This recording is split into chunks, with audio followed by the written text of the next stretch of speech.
उपमुख्यमंत्री अजित पवार यांच्या मृत्यूनंतर मोठी राजकीय पोकळी निर्माण झाली आहे। त्यातच आता अजित पवार यांच्याकडच्या खात्यांचं काय होणार याची चर्चा रंगली आहे। दरम्यान दादांकडची खाती ही कुणाला द्यावीत याबाबत आज मुख्यमंत्री देवेंद्र फडणवीस यांना पक्षातर्फे पत्र दिलं जाण्याची शक्यता आहे। अजित पवारांकडे क्रीडा, राज्य उत्पादन शुल्क आणि अर्थ या खात्याची जबाबदारी होती।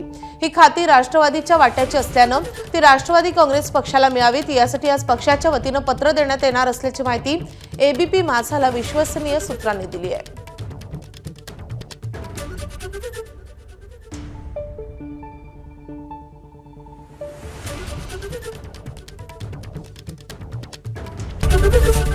एबीपी माझा, उघडा डोळे बघा नीट।